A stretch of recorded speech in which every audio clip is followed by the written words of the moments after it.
नमस्कार साथियों, चैनल में पुनः आप सभी का स्वागत है। पिछली वीडियो मैंने टीजीटी 2013 के विषयों में इतिहास के विषय में मैंने चर्चा किया था, उसका पेपर मैंने सॉल्व किया था। और आज जो है देखते हैं नागरिक शास्त्र यानी सिविक्स का जो पेपर हुआ था 2013 में, उसका मैं सॉल्व कर रहा हूँ।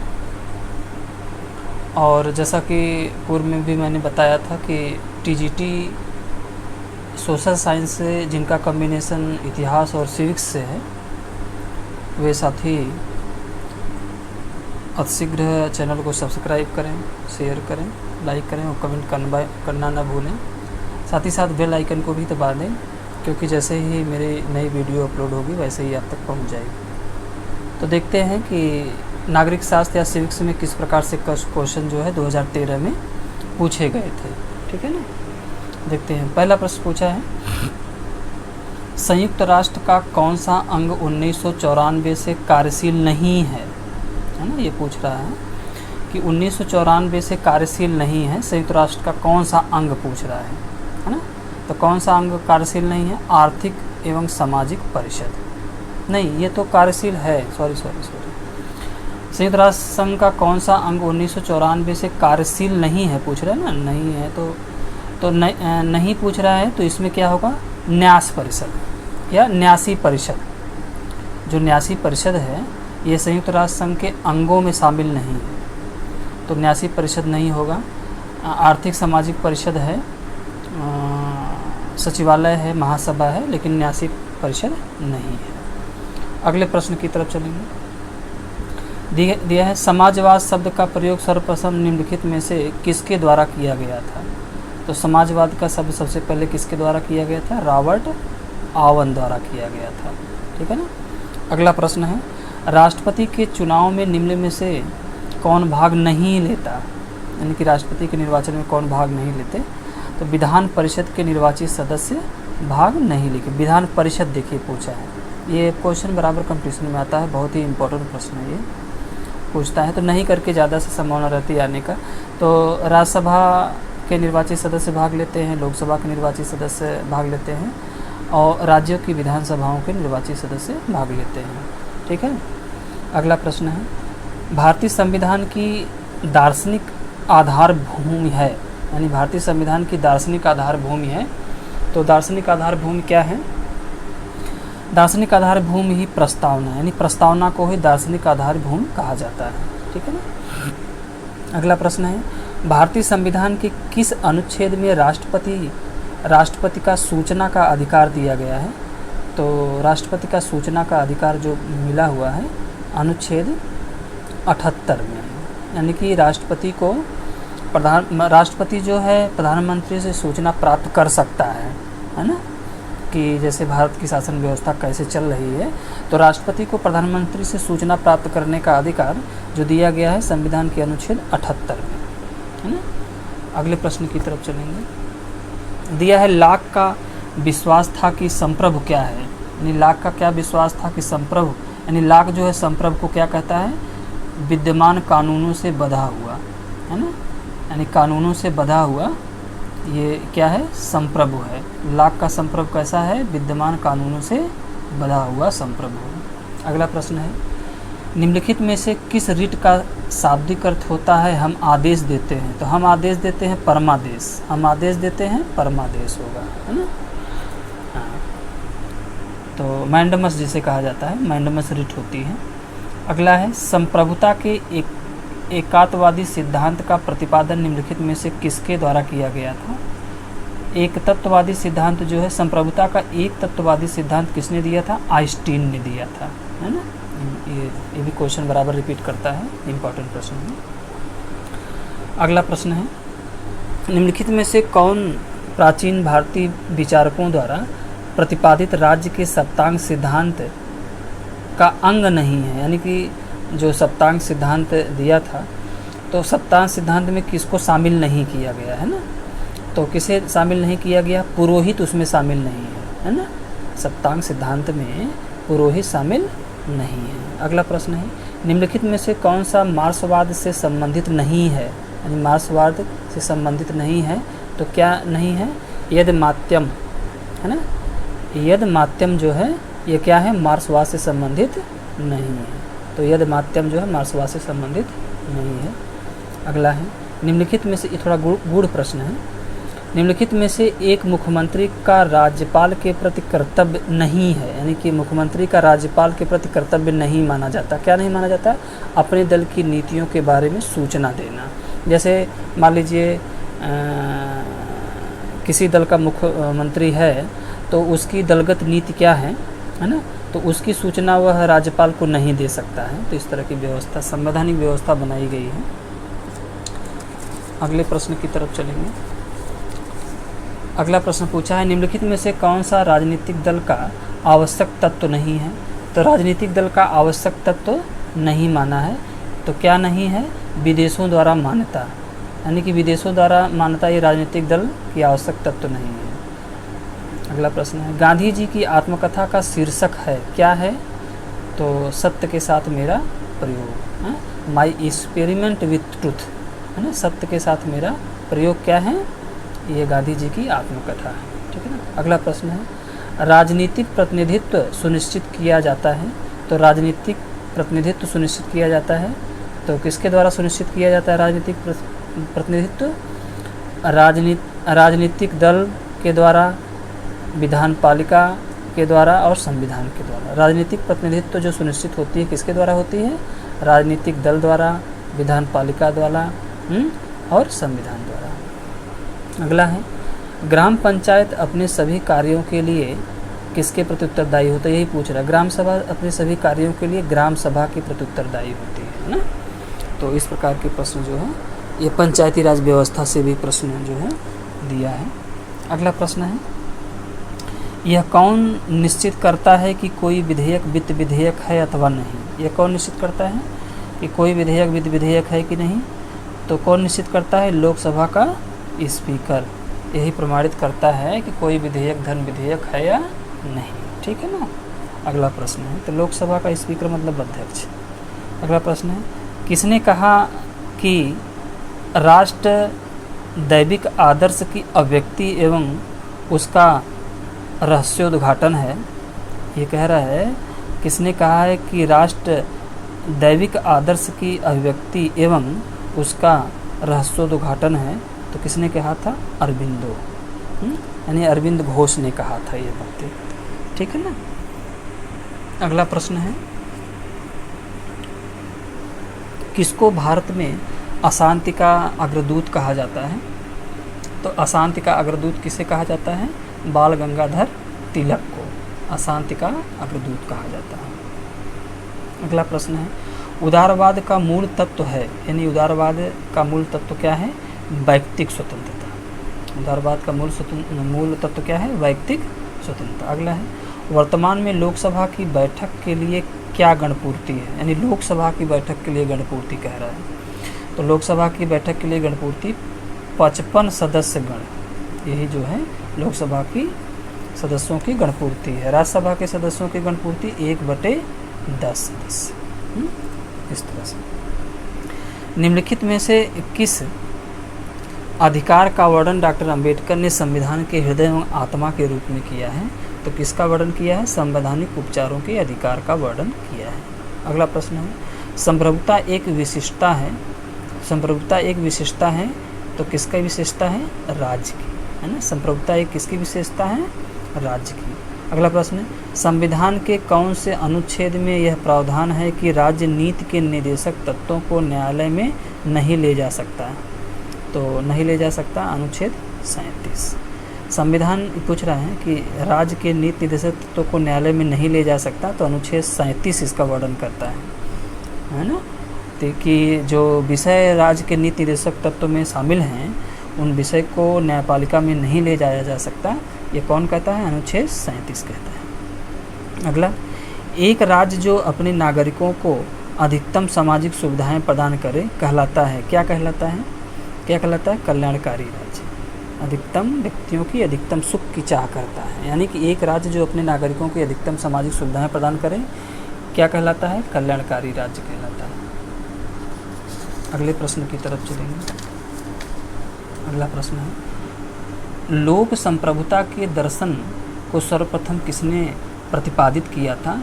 तो लोक संप्रभुता के दर्शन के लिए सबसे पहले किसने प्रतिपादित किया था? रूसो ने किया था, है ना। लोकप्रिय संप्रभुता इन्हीं की है। अगला है, धन विधेयक को परिभाषित किया गया है, यानी धन विधेयक किस अनुच्छेद में दिया गया है? तो अनुच्छेद 110 में धन विधेयक की परिभाषा दी गई है। अगले प्रश्न थे, निम्नलिखित में से कौन सा राज्य की उत्पत्ति की सही व्याख्या करता है? तो राज्य की उत्पत्ति की सही व्याख्या कौन करता है? विकासवादी सिद्धांत। कौन सा राज्य की उत्पत्ति का सही व्याख्या करता है? तो राज्य का विकासवादी सिद्धांत। अगला प्रश्न है, एक आधुनिक राज्य संविधान के बिना राज्य नहीं अपितु अराजकता का शासन है, किसने कहा था? तो एक आधुनिक राज्य संविधान के बिना राज्य नहीं अपितु अराजकता का शासन है, तो किसने कहा था? जेलिनेक ने कहा था। जेलिनेक ने कहा था एक आधुनिक राज्य संविधान के बिना राज्य नहीं अपितु अराजकता का शासन है, किसने कहा था? जेलिनेक ने कहा था। अगले प्रश्न की तरफ चलेंगे। अगले प्रश्न की तरफ चलेंगे, निम्नलिखित में से कौन सा शब्द संविधान की प्रस्तावना में नहीं है? यानी संविधान की प्रस्तावना में क्या उल्लेखित नहीं है? तो संघीय, ये संघीय शब्द प्रस्तावना में नहीं दिया है। न्याय, व्यक्तित्व की गरिमा, बंधुत्व दिया है, संघीय शब्द नहीं दिया। अगला प्रश्न देखते हैं, द्विसदनवाद निम्नलिखित शासन प्रणाली में से किस एक की एक अनिवार्य विशेषता है? तो द्विसदनवाद जो है यह किस प्रणाली की विशेषता है? यानी कि संघात्मक व्यवस्था की। संघात्मक व्यवस्था की। तो संघात्मक व्यवस्था में, यानी संघात्मक शासन प्रणाली में द्विसदनात्मक शासन व्यवस्था की व्यवस्था। अगला है, सामाजिक संविदा सिद्धांत के अनुसार, सामाजिक संविदा सिद्धांत के अनुसार राज्य एक मानवकृत संस्था है ना। सामाजिक संविदा यानी सोशल कॉन्ट्रैक्ट की बात कह रहे हैं। तो सामाजिक संविदा सिद्धांत किसने? रूसो का है ये। तो क्या कहा है सामाजिक संविदा सिद्धांत? राज्य एक मानवकृत संस्था है, ठीक है ना। अगले प्रश्न की तरफ चलेंगे, निम्नलिखित कथनों में कौन सही है? तो निम्नलिखित कथनों में कौन सही है, इसको देखते हैं। तो निम्नलिखित कथनों में कौन सही है? तो दिया है, लाक ने सरकार और राज्य में विभेद किया। तो लाक ने सरकार और राज्य में विभेद किया, यही सही है। अगला है, 1936 में किसने कहा गांधीवाद जैसी कोई चीज़ नहीं है? तो किसने? गांधी जी ने ही कहा था कि गांधीवाद जैसी कोई चीज़ नहीं है। अगला प्रश्न, हाब्स के लेवाथियन में प्रयुक्त कॉमनवेल्थ शब्द का अर्थ? कॉमनवेल्थ शब्द का अर्थ होता है समाज, राज्य एवं सरकार के लिए सामूहिक नाम। यानी कि समाज, राज्य और सरकार का ही सामूहिक नाम क्या है? कॉमनवेल्थ। यानी हाब्स ने अपनी पुस्तक लेवियाथन में कहा था ये बातें, है ना। यानी कि हाब्स की जो पुस्तक लेवियाथन है, इसी में इसने कॉमनवेल्थ शब्द का प्रयोग किया था, जो समाज, राज्य, सरकार के लिए सामूहिक नाम है। अगला प्रश्न है, किसने सामाजिक संविदा सिद्धांत की घटिया इतिहास, घटिया दर्शन तथा घटिया विधि के रूप में आलोचना की? तो किसने किया था? सर हेनरी मेन ने किया था। सामाजिक संविदा सिद्धांत को घटिया इतिहास, घटिया दर्शन, घटिया विधि की रूप में आलोचना की थी हेनरी मेन ने कहा था। अगला प्रश्न है, भारतीय संविधान को निम्नलिखित में से कौन सी अनुसूची राज्यसभा में स्थानों के आवंटन से संबंधित है? तो चौथी अनुसूची, इम्पोर्टेंट है ये। चौथी अनुसूची राज्यसभा में स्थानों के आरक्षण से संबंधित है। अगला प्रश्न देखते हैं। अगला प्रश्न दिया है, केंद्र तथा राज्य के मध्य विवादों के अंतर्गत प्रारंभिक क्षेत्राधिकार आते हैं। यानी केंद्र और राज्य के मध्य विवादों के अंतर्गत क्या आते हैं? प्रारंभिक क्षेत्राधिकार आते हैं, इसमें शामिल किए जाते हैं। अगला प्रश्न है, निम्नलिखित में से कौन सी संस्था लोक शिकायतों से संबंधित नहीं है? तो लोक शिकायतों से संबंधित नहीं है योजना आयोग, जो गैर सरकारी संस्था है, गैर सरकारी यानी संवैधानिक व्यवस्था नहीं है योजना आयोग की, तो लोक शिकायत से संबंधित नहीं है तो लोक शिकायत योजना में लोक शिकायत नहीं होती है। अगला प्रश्न है, संविधान की 12वीं अनुसूची किसके कार्य से संबंधित है? तो संविधान की 12वीं अनुसूची नगर पालिका से संबंधित है। तो ये क्वेश्चन भी इम्पोर्टेंट है क्योंकि पंचायती राज व्यवस्था से क्वेश्चन आता है, 1-2 क्वेश्चन जरूर आता है। अगला प्रश्न है, निम्नलिखित में से कौन आत्मरक्षा का अधिकार को व्यक्ति का प्राकृतिक अधिकार मानता है? तो आत्मरक्षा के अधिकार को व्यक्ति का प्राकृतिक अधिकार मानता है, कौन मानता है? हाब्स मानता है ना। अगला प्रश्न है, संविधान के किस अनुच्छेद के अंतर्गत 6 वर्ष से 14 वर्ष के बच्चों की शिक्षा मौलिक अधिकार बन गई है? तो संविधान 86वां संविधान संशोधन 2002 में किया गया था। अगला प्रश्न है, किस प्रांत के राज्यपाल को, है ना, कुछ निश्चित मामले में विवेकाधिकार यानी विशेषाधिकार है? तो किसी प्रांत के राज्यपाल को कुछ विवेकाधिकार या विशेषाधिकार दिया गया है, ठीक है ना। अगला है, अगले प्रश्न की तरफ चलेंगे। अंबेडकर के सामाजिक एवं राजनीतिक दर्शन का सर्वाधिक महत्वपूर्ण पहलू क्या है? तो अंबेडकर के सामाजिक और राजनीतिक दर्शन का सबसे महत्वपूर्ण पहलू क्या है? सामाजिक न्याय, है ना। सामाजिक न्याय ही क्या है? राजनीतिक, यानी कि अंबेडकर के सामाजिक राजनीतिक दर्शन का सर्वाधिक महत्वपूर्ण पहलू पूछ रहा है, तो सामाजिक न्याय ही महत्वपूर्ण पहलू है। अगला है, आधुनिक दल व्यवस्था का उद्भव प्रथमतः कहाँ हुआ था? तो आधुनिक दल व्यवस्था का उद्भव सबसे पहले कहाँ हुआ था? इंग्लैंड में। अगला प्रश्न है, निम्नलिखित में से कौन एक राज्य के नीति निर्देशक तत्व में सम्मिलित नहीं है? तो राज्य के नीति निर्देशक तत्व में क्या सम्मिलित नहीं है?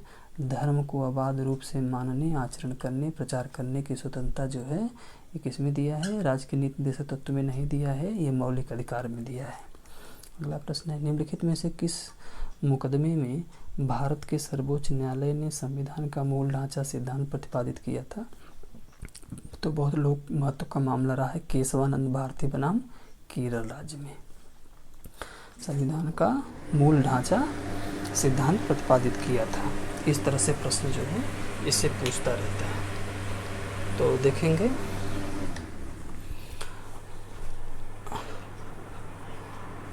अगला प्रश्न है, निम्नलिखित वक्तव्यों में से कौन सा संवैधानिक सरकार की प्रकृति को ठीक प्रकार स्पष्ट करता है? तो कौन सा करता है?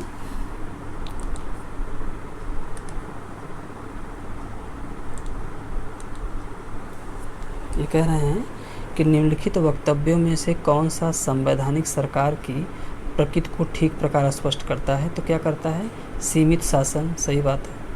व्यक्तियों के स्वतंत्रता के अधिकार की रक्षा, ये भी सही है। व्यक्तियों के अधिकारों की सुरक्षा, ये भी सही है। अगला प्रश्न है, भारत के उपराष्ट्रपति को कौन पदमुक्त कर सकता है? तो उपराष्ट्रपति को कौन पदमुक्त कर सकता है? राज्यसभा और लोकसभा दोनों कर सकते हैं, ठीक है ना। उपराष्ट्रपति को पदमुक्त करने का अधिकार लोकसभा और राज्यसभा दोनों को दिया गया है। अगले प्रश्न की तरफ चलेंगे। अगला प्रश्न दिया है, कौटिल्य का मंडल सिद्धांत किससे संबंधित है? तो विदेशी नीति से। मंडल सिद्धांत जो कौटिल्य ने दिया था वो विदेशी नीति से संबंधित। अगला प्रश्न है, निम्नलिखित में से अनमेल को बताइए, जो मेल नहीं है बताइए। तिलक, बिपिन चंद्र पाल, गोखले, नौरोजी, नेहरू, बोस। तो क्या है, क्या नहीं मेल है? नेहरू बोस, यही नहीं मेल, यही अनमेल है। जयप्रकाश लोहिया, ये तो है इसे। अगला प्रश्न, निर्वाचन के बाद सरपंच के विरुद्ध अविश्वास प्रस्ताव प्रस्तुत किया जा सकता है? तो अविश्वास प्रस्ताव निर्वाचन के बाद सरपंच के विरुद्ध 2 वर्ष के बाद हो सकता है, ठीक है ना। अगला प्रश्न, यदि सदन का सत्रावसान हो गया है ना, तो इसे आहूत करने के लिए कौन अधिकृत है? अगर सदन का सत्रावसान हो गया तो इसे आहूत करने के लिए कौन अधिकृत है? राष्ट्रपति। सत्र बुलाने का, है ना, सत्रावसान करने का अधिकार किसको है? राष्ट्रपति। अगला है, अध्यक्षात्मक शासन का सैद्धांतिक आधार है? तो अध्यक्षात्मक शासन का सैद्धांतिक आधार है शक्तियों का पृथक्करण, है ना। अगला प्रश्न है, निम्नलिखित में से मार्क्स के अनुसार कौन ऐतिहासिक परिवर्तन का प्रमुख कारण है? तो मार्क्स के अनुसार ऐतिहासिक परिवर्तन का प्रमुख कारण क्या है? वर्ग। क्या है? वर्ग। अगला प्रश्न है, निम्नलिखित में से कौन सी पुस्तक लोकमान्य तिलक ने नहीं लिखी है? तो हिंद स्वराज ये गांधी जी की पुस्तक है, और बाकी द ओरियन, गीता रहस्य, Arctic home in the Vedas, ये सब तिलक की पुस्तक है। हिंद स्वराज यह तिलक की पुस्तक नहीं है। अगला प्रश्न है, राज्यसभा में विशिष्ट ज्ञान तथा व्यवहारिक अनुभव संपन्न कुछ सदस्यों को मनोनीत किया जाता है, वे निम्नलिखित में से किस क्षेत्र में होते हैं? तो किस क्षेत्र में? साहित्य, विज्ञान, कला और समाज सेवा के क्षेत्र में। 4 क्षेत्र हैं, साहित्य, विज्ञान, कला और समाज सेवा के क्षेत्र में, तो सभी होगा। अगला प्रश्न, यह कथन कि स्वतंत्रता और समानता साथ साथ नहीं रह सकते किससे संबंधित है? तो स्वतंत्रता और समानता साथ नहीं रख सकते किसने कहा था? एक्टन ने कहा था। अगला प्रश्न, भारत एक गणराज्य है क्योंकि भारत में राष्ट्राध्यक्ष राष्ट्रपति का निर्वाचन करता है ना? कह रहा भारत एक गणराज्य है, क्यों है? यानी भारत को गणराज्य क्यों कहा जाता है? भारत में राष्ट्राध्यक्ष जो है का निर्वाचन होता है, इसीलिए गणराज्य है। अगला प्रश्न है, प्रन्यास सिद्धांत का प्रतिपादन किसके द्वारा किया गया था? तो प्रन्यास सिद्धांत किसके द्वारा? महात्मा गांधी द्वारा किया गया था, है ना? तो प्रन्यास मतलब होता है ट्रस्टीशिप, इसे कहते हैं ट्रस्टीशिप सिद्धांत। अगला प्रश्न, सरकार का व्यवस्थित वर्गीकरण सर्वप्रथम प्रस्तुत किया गया, तो सरकार का व्यवस्थित वर्गीकरण सर्वप्रथम प्रस्तुत किया गया था अरस्तु के द्वारा, है ना? अरस्तु के द्वारा। अगला है, नकारात्मक स्वतंत्रता की अवधारणा निम्नलिखित में से किस पर बल देती है? तो नकारात्मक स्वतंत्रता किस पर बल देती है? हस्तक्षेप की अनुपस्थित पर बल देती है। तो नकारात्मक स्वतंत्रता किस पर बल देती है? हस्तक्षेप की अनुपस्थित पर बल देती है।